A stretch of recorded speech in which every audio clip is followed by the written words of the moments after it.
Welcome to the Explainer. You know, for the longest time, a company's value was all about stuff you could touch. Factories, products, you name it. But we're seeing this huge shift now, and we're going to dig into it. We're talking about a world where the most valuable asset is something you build, not something you own. And that's relationship equity. So let me ask you, what do you think a company's most valuable asset is? I mean, for years, the answer was always something like, oh, their cool tech or their shiny new products, maybe their famous brand. But what if all of that is kind of missing the point? What if the real answer, the thing that actually predicts if a company is going to be around in 10 years, is its customers? And that's exactly the core idea we're talking about today. It's like businesses are finally stopping, just looking in the rearview mirror at last quarter sales. Instead, they're looking ahead, through the windshield. The new game isn't about what you sold, it's about the future potential that's just waiting to be unlocked inside your customer base. Right, and this whole concept has a name. It's called customer equity. You can almost think of it as the new scoreboard for business. It's this metric that looks into the future and tries to calculate the total potential profit a company can make from all of its customers over their entire lifetime.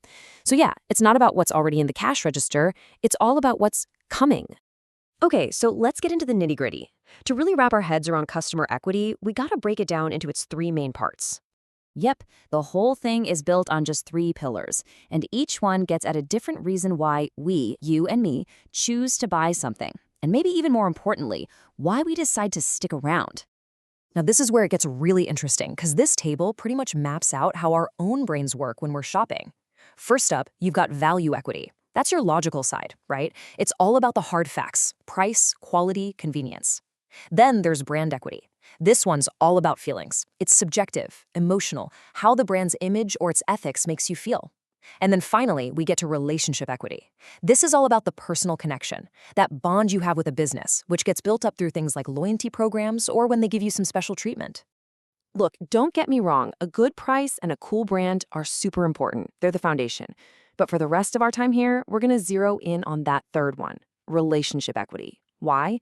Because from what we're seeing, this is becoming the real powerhouse, the engine that drives that sticky, long-term loyalty. So just to be super clear, we're not talking about product specs or a fancy logo here.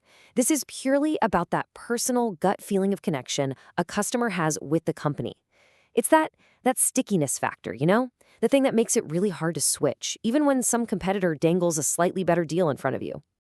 And hey, this bond, it's not just some fuzzy feel-good thing. It has a real, measurable impact on the bottom line.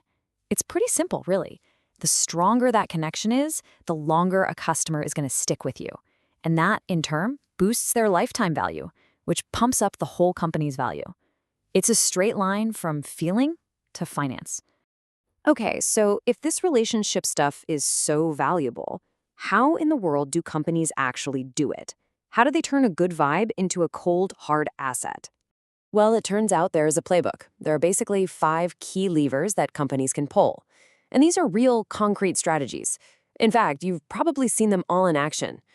Stuff like loyalty programs that give you points, or special recognition when they make you feel like a VIP, or even creating user groups that build a whole community. And this McDonald's example, it's perfect. Think about it. Someone who goes to McDonald's all the time isn't going to just ditch it because a new burger place opens up down the street.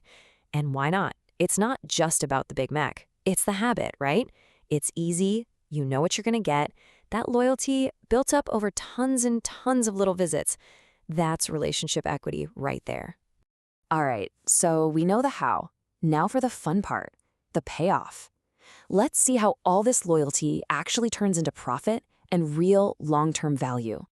And this right here really nails the huge shift in thinking. The old way, businesses thought they were managing a portfolio of products.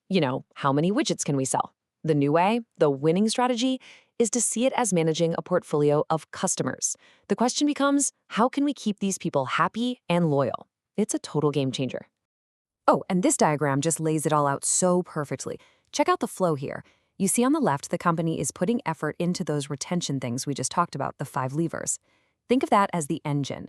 That engine builds real, genuine customer loyalty. And then boom, that loyalty is what directly creates measurable value, customer equity. It's a clear path right from building a relationship to building your revenue.